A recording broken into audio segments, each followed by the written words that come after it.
Today is September 29th, 1997. I am conducting an interview with Andre Ungar. He was born Andre Ungar. The interviewer's name is Sylvia Messeri. The interview is being conducted in Oradell, New Jersey, USA, and the interview is being conducted in English. My name is Sylvia Messeri. Today is September 29th, 1997. I'm conducting an interview with Andre Ungar in Oradell, New Jersey, in English. What is your name, please, and spell it? Andre Ungar, U-N-G-A-R. Andre is A-N-D-R-E with an accent. And what was your name at birth, please, and spell it? Well, it was more or less the same. Ungar, U-N-G-A-R with a dash on the A, and Endre, E-N-D-R-E. Any nicknames? Bundy. Could you spell it? B-A-N-D-I. Date of birth, please. July 21, 1929. Age? 68. Place of birth? Budapest, Hungary. What was your father's name? Béla Ungar. He was B-E with an accent, L-A. Ungar, U-N-G-A-R. And your mother's name? Friederika, F-R-I-D-E-R-I-K-A, I think. Friederika Ungar. Any siblings? Yes, I have a brother, George. In Hungarian that's György, G-Y-O with two dots, R-G-Y, and a sister, Judith. Rabbi Ungar, when you think of your childhood home, what images come to mind? Well, a wonderful large villa in a small town near Budapest, which since then has become part of the metropolitan area. We lived on Templom tér, which means church square, next to the large Catholic church of the town. It's a lovely square with chestnut trees and a great villa, which this last summer I visited again. And it hasn't shrunk. It still is a big, beautiful place with lots of rooms, a nice, messy garden. And that's about it. Tell me about your room. Well, I remember the apartment, but not necessarily my own room. It was, I think, one of the smaller bedrooms. I can't go into details, but it was old classical Central European furniture with heavy mahogany and what have you. And a marvelous Bakelite radio, which I enjoyed enormously. Did you have a favorite room? My father's office, he was a lawyer, was one of the rooms of the house, which of course was taboo most of the time, but it had a mystery and an aura of power, and I loved that. But of course, there was a dining room with splendid gold carpeted chairs and good meals. Mother was a gourmet cook, and so good memories. Of course, there was also my parents' bedroom with their wonderful carved off-white furniture, which I think was part of my mother's dowry. And there were, I remember, swans and carved on the headboard, and it was a place of great mystery and occasional hospitality. Tell me about your father. Well, he was a lawyer, and he was rather short of stature, and in my childhood he was rather plump. Eventually, for health reasons, he had to lose it. But my early recollection was a very powerful little man with not too much hair on his head and rather red cheeks, which may have had something to do with his heart condition. I'm not quite sure. Marvelous aquiline Roman or Jewish nose, and an enormous reservoir of energy, which as a rule was friendly and protective, and if I did the wrong thing, he could turn against me, and heaven help me. He was unquestionably the most important person in my life. I adored him, idolized him, and at times trembled at his rage. What did you do together? Not much. He was a very busy and successful lawyer, so I only really had him for Shabbat.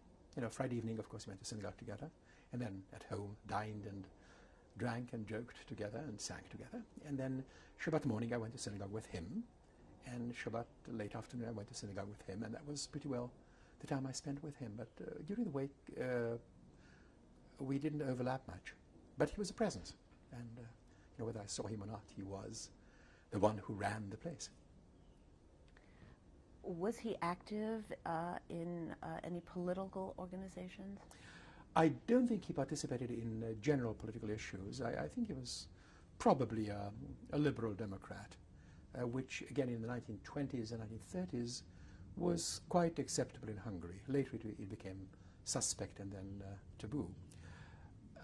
His primary political interests were Jewish interests, Zionist politics, Jewish communal affairs, and that was part of the reason why I didn't see much of him, because he ran to all kinds of committee meetings and lectures, and he gave them a great deal of that. So he was very much involved with Jewish communal affairs.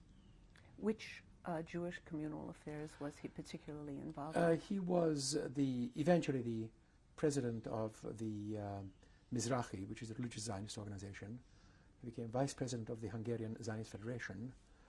He, at one time, before he went into law, he was the editor of the Jewish magazine, the Zionist magazine, which had quite a prestige in its own day. That was before my popping into the world, but certainly it lingered on.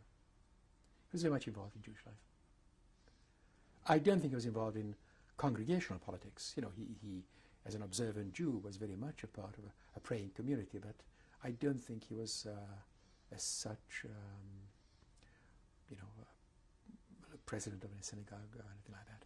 I know he belonged to 3 synagogues. That came a little later. When we lived in a little town outside of Budapest, we went to a local tiny prayer room more than synagogue. When, as the war began, we moved to Budapest, he belonged to a local so-called Neolog synagogue, which is like conservative in this country. For family reasons, he belonged also to the Central Orthodox synagogue. And as a matter of his own private charity, he supported heavily and occasionally attended a little prayer room which was primarily for refugees from Poland. And it was the 3rd synagogue that he helped keep going. Tell me something about your mother.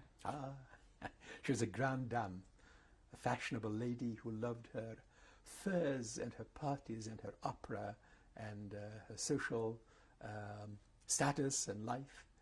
She was a lady, of the top drawer with great elegance. And of course, she came from a traditional Jewish home, and she was a loyal wife to my religiously devout father. But her primary interests were things that she could see and touch and taste. So she ran a very classy home for us and had her own dazzling social life, of which we as kids were not part.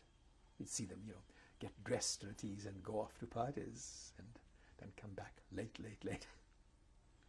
She was a lady of this world. Eventually, when after the war she went to Israel, things changed a great deal. There was no money, and it was incredible how she adapted, how she managed without ever complaining to go and bake for other people and knit hats to make a few pennies, and live at one time in Israel. They lived with my teenage sister in one single room for about a year and a half, sharing kitchen and bathroom with the landlord. Not easy, but she adapted magnificently. And eventually, as things became easier, she resumed certainly the bridge parties and the elegance of her younger years. Did she cook? Well, she presided. She loved to cook. But as was fashionable in those days, we had a maid who did the chores. She certainly peeled the potatoes and scrubbed the oven, but I think the actual composition, the art of cooking was very much my mother's, and she did not welcome male presence in the kitchen. That was her domain. But not her only domain, one of her domains. But she remained a magnificent cook and a great baker at the end of her life. Tell me about Shabbat dinner at your home. Endless, you know, for kids. My patience never was and still isn't what it should be. You know, Friday evening we would come home from synagogue and the table would be set, a large, round, sort of oval table with magnificent, you know, was it patterned tablecloth, white, dazzling white, and gorgeous, huge silver candlesticks, and wine which some of us always spilled and father blew up at. And there would be the standard dishes, well, Hungarian dishes. I don't know the details. I think there would be clear chicken soup, a clear soup. Actually, in Hungary it wasn't chicken, it was goose. That was the great delicacy.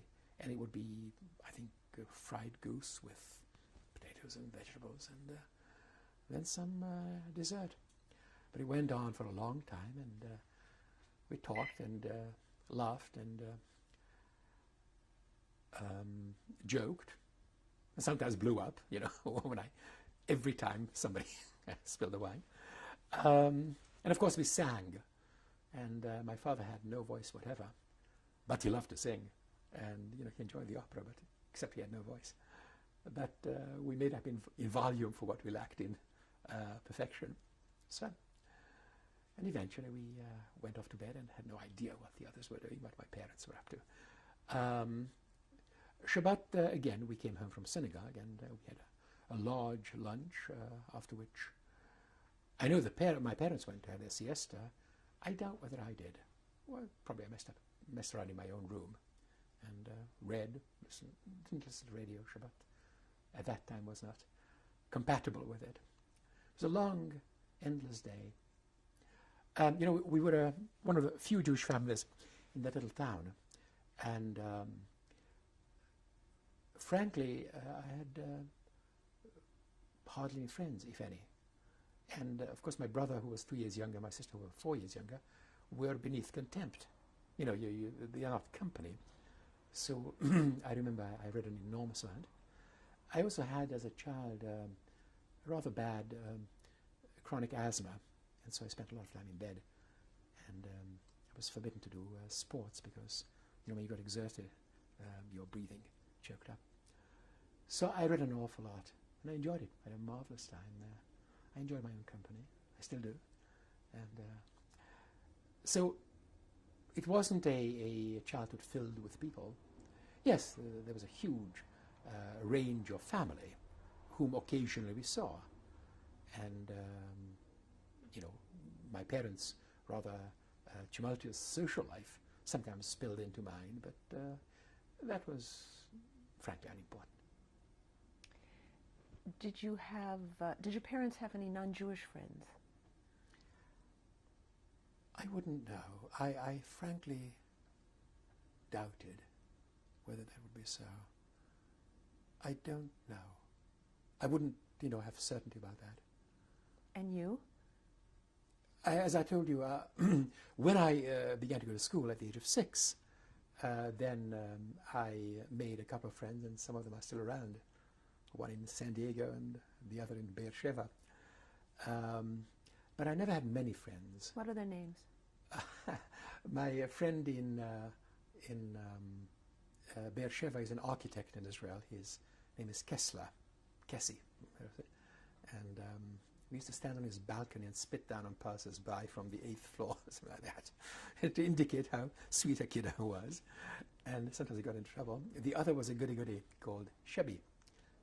His name was, at that time, Shebeshchin Ondrash Tamash, which sounded like a terribly Gentile name, but he was a nice Jewish boy. And he became a Jewish educator with a rather distinguished career. And he lives in California, retired. You said you had extended family. Did they participate with you on Shabbat? Or? No. Shabbat was strictly for us. When later we moved to Budapest, we always brought home from the synagogue someone as a guest. But no, family always were together with it. Of course, you know, being traditional, nobody would have driven or taken a tram. So you celebrated Shabbat at home. But there were family get-togethers for other reasons. Frankly, I always found them rather, burdensome. Too many people, too much noise, too much shrieking, too much pinching of faces. But they were there, and they were certainly part of our life. Yeah. What was your favorite holiday? Oh, they were all favorites, There was no... I think maybe Sukkot. We had a wonderful sukkah out in the garden between the apricot tree and the walnut tree.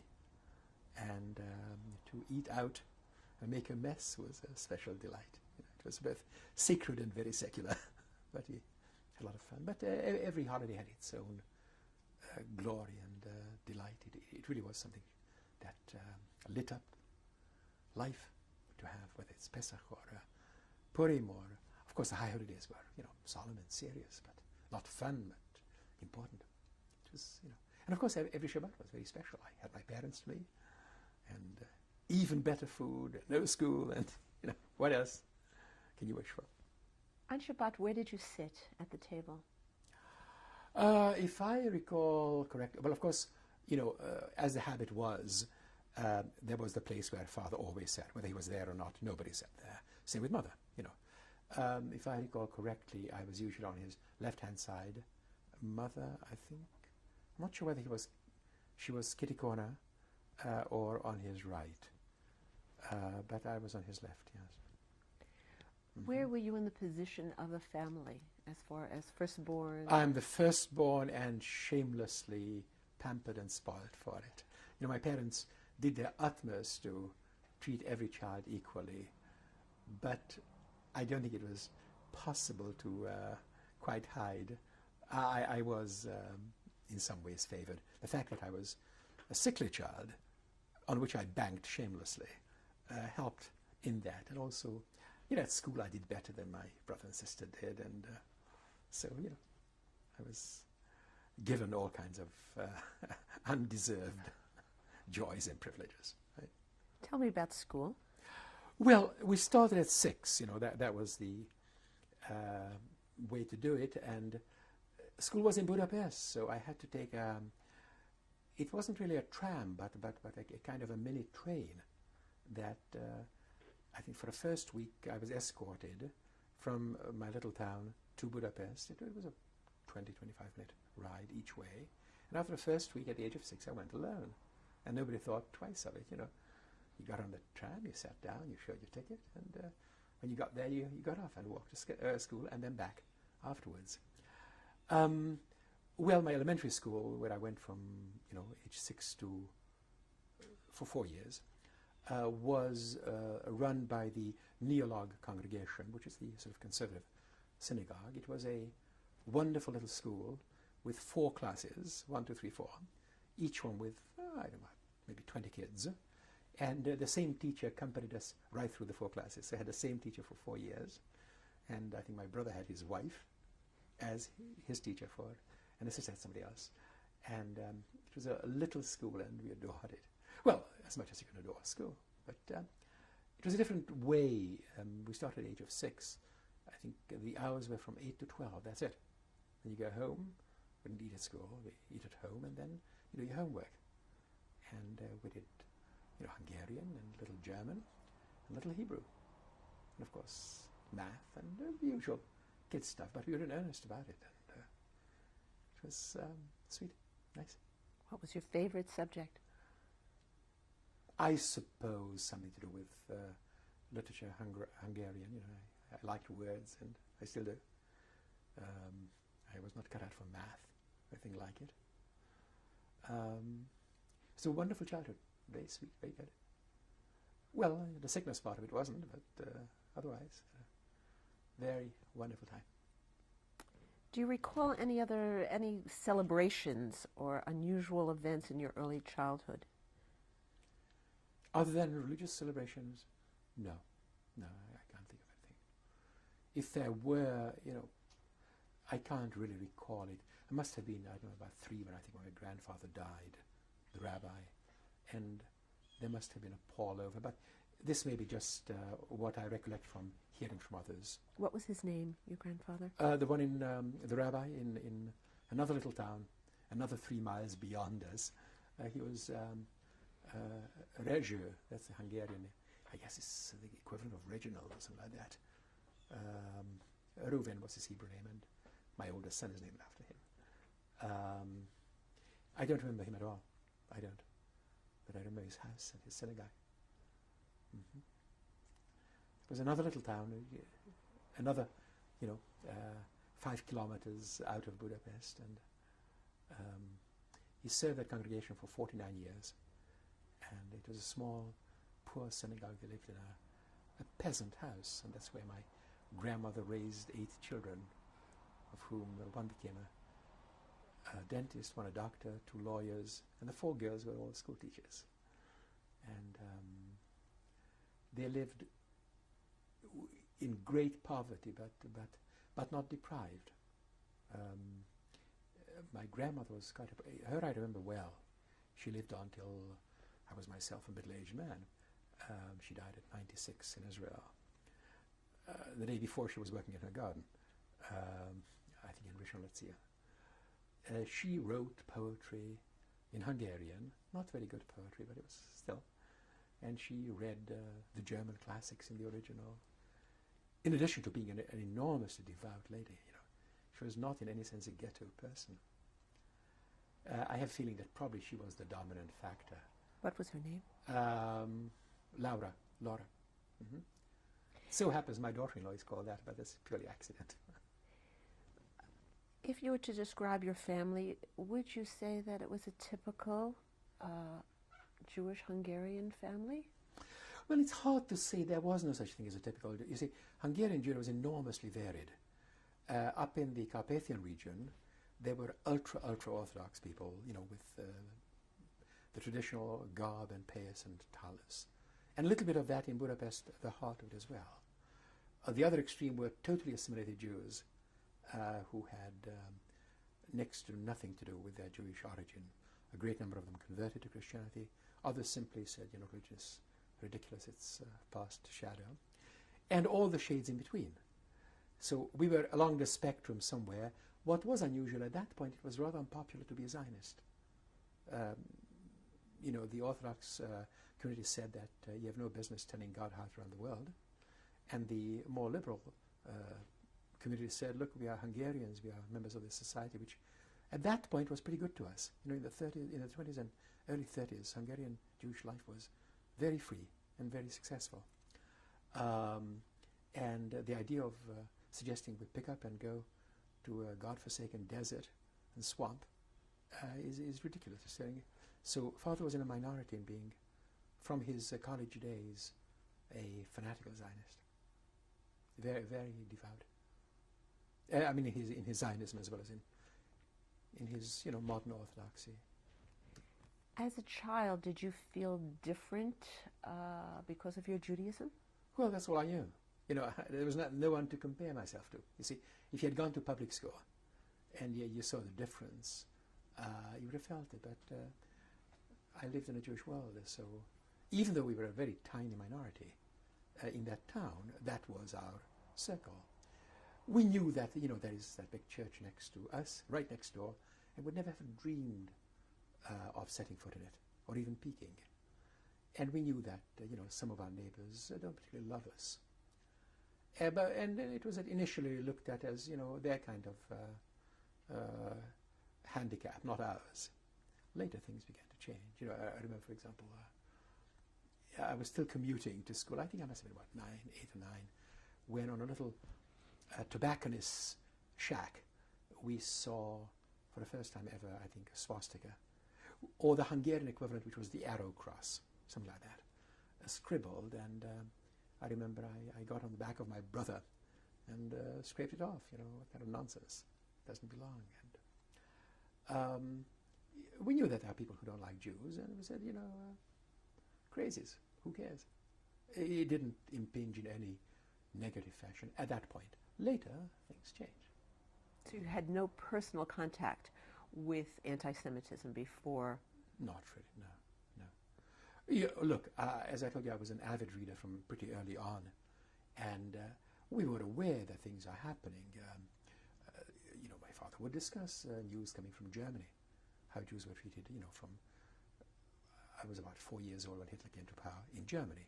So, and of course the papers reported what was going on there, and there was, horrified reaction to that. But it was there, not us.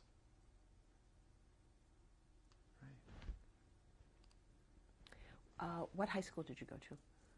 Well, in Hungary we call it the gymnasium, which in fact meant that after finishing the 4 elementary grades, that's where you went, and you went for 8 years. And this one was also a high school sustained by the Neolog Jewish community of Budapest. Actually, that was the point at which we left this little town next to Budapest and moved all of 3 miles into Budapest. And, well, things changed. It was a different school. And I had to, again, take trams from the age of, 9 or 10 onward, right across town from one end to the other to attend school.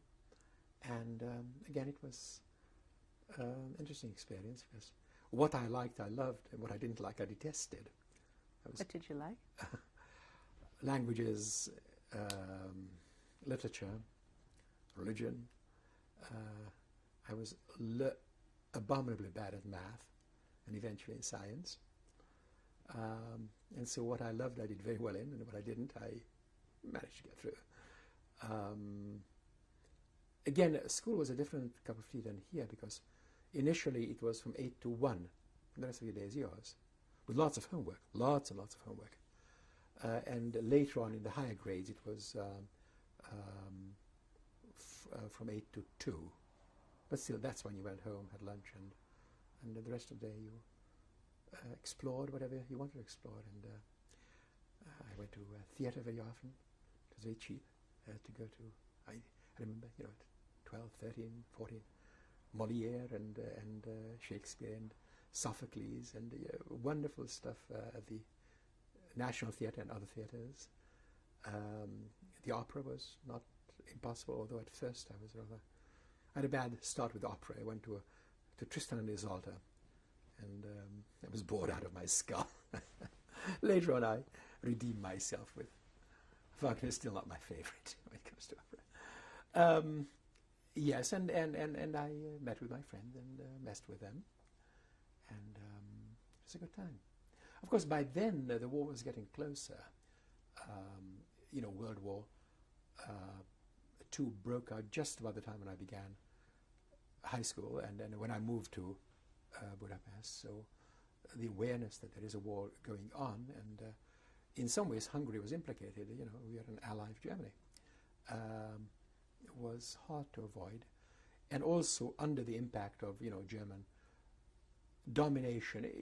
They were at that point still neighbors, but with huge clout, and the beginning of the discrimination against Jews was felt already. And for example, Jews who came as refugees, and I know father spent an enormous amount of time trying to secure them a right to stay and have a job and so forth in Hungary, was getting difficult.